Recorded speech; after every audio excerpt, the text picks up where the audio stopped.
আমার টাকা চুরি করে আমাকে মারার প্ল্যান করেছে, আমাকে খুন করে ফেলার জন্য টাকা দিয়েছে খুনিকে। একটা পর্যায়ে এসে যখন আমি জানতে পারলাম আমার পরিবারই আমার সাথে বেইমানি করেছে, আমাকে ঠকিয়েছে, আমার সব কিছু কেড়ে নিয়েছে, এগুলো জানার পরে আমি চুপ ছিলাম। দীর্ঘ 2 দিন যাবৎ আমি আসলে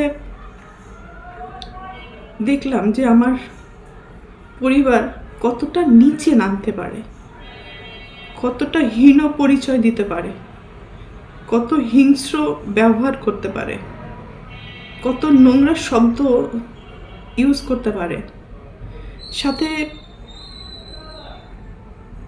আমার মিডিয়া, তারাও আমার একসময় চলার পথের সঙ্গী হিসাবে কাজ করেছে। মিডিয়ার কাছ থেকে সবসময় আমি সহযোগিতা পেয়েছি, ভালোবাসা পেয়েছি, সাপোর্ট পেয়েছি। কিন্তু আমার পরিবারের কয়েকটা মানুষের মিথ্যা কিছু কথাবার্তা, মিথ্যা অভিনয়, মিথ্যা নাটক, মিথ্যা অভিযোগ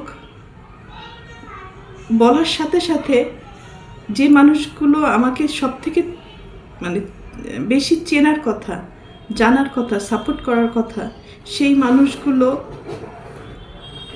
ওই মানুষগুলো আমার পরিবারের মানুষগুলোর কথা অনুযায়ী আমাকে ভুলভাবে আমার দর্শকদের কাছে বলেন, বাংলাদেশের মানুষের কাছে খুব বাজেভাবে উপস্থাপন করেছে। তো এর থেকে দুঃখজনক আর কিছুই হতে পারে না। যাদের জন্য কাজ করেছি আজকে তারা কেউই আমার না।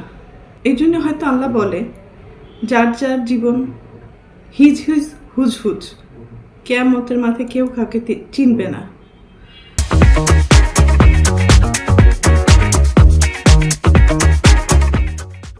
আজকে যে অভিযোগগুলো আমার মা আর বোন করছে, খুব স্ট্রংলি আমি প্রতিবাদ করলাম। এর পুরোটাই মিথ্যে, বানোয়াট, এবং তাদের স্বার্থ উদ্ধার হয়নি বলে আজকে সত্য একটা জিনিসকে অসত্য বলে প্রমাণিত করার চেষ্টা করছে। আমি একজন শিল্পী মানুষ, আমি কি ভূমিদস্যু?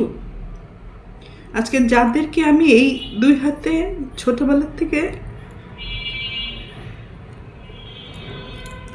লালন পালন করেছি, যাদেরকে আমি মানুষ করেছি, আমার জীবনের অনেকগুলো সময়, সুন্দর একটা সময়, প্রতিটা মানুষের একটা সুন্দর সময় থাকে নিজের জীবন উপভোগ করার সময়, সেই সময়টা আমি তাদের জন্য ব্যয় করেছি, তাদের পিছনে ব্যয় করেছি, তাদেরকে মানুষ করার জন্য। কারণ আমার বাবা মায়ের সন্তান আমার সন্তান না, কিন্তু তারা কিন্তু আমার দায়িত্ব না। তারপরেও আমি আমার ভাই বোনদেরকে নিজের সন্তান হিসেবে লালন পালন করেছি, দায়িত্ব পালন করেছি। নিজের ভবিষ্যৎ, নিজের ভালো লাগা, মন্দ লাগা, অনেক কিছুই বাদ দিয়ে দিয়েছি শুধু আমার ভাই বোনদেরকে মানুষ করার জন্য। কিন্তু এখন এসে দেখলাম মানুষ তো হয়নি, হিংস্র কিছু পশুও বলবো না, পশুরা তো আসলে খুব কৃতজ্ঞতা থাকে পশুদের মধ্যে, কিন্তু এদের মধ্যে সেই কৃতজ্ঞতা বোধটুকুও নেই। আর উপরের দিকে থুতু ফেললে তো নিচের দিকেই আসে। কাদের নামে অভিযোগ করব? অভিযোগ তো আসলে করে বাইরের লোকদের নামে। আর আমি যেহেতু আমার ভাই বোনদেরকে, আমার বাবা মাকে অনেক ভালোবাসি, যার কারণে আমার জীবনে আমি অনেক কিছু ফেস করেছি তাদের দ্বারা। নির্যাতিত হয়েছি, লাঞ্ছিত হয়েছি, অপমানিত হয়েছি। নিজের এত বছর যে আমি ইন্ডাস্ট্রিতে ইনকাম করেছি, তারা আমার সাথে বেইমানি করেছে। আমার সমস্ত অর্থ আমার কাছ থেকে নিয়ে নিয়েছে। আমার টাকা দিয়ে কেনা সয় সম্পত্তি কোনো কিছুই আমার নামে ছিল না, আমার প্রত্যেকটা ভাই বোনের নামে ছিল। আমার অ্যাকাউন্টগুলো শূন্য ছিল, এবং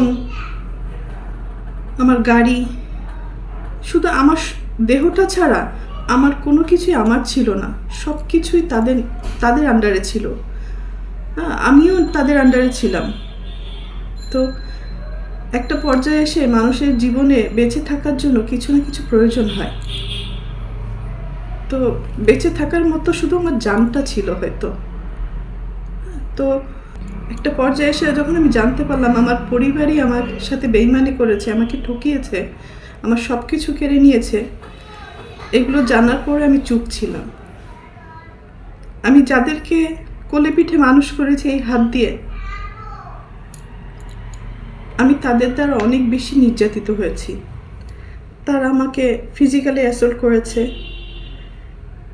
আমার টাকা চুরি করে আমাকে মারার প্ল্যান করেছে, আমাকে খুন করে ফেলার জন্য টাকা দিয়েছে খুনিকে। আমার আপন ভাই এটার সাথে জড়িত, আপন বোন জড়িত, আর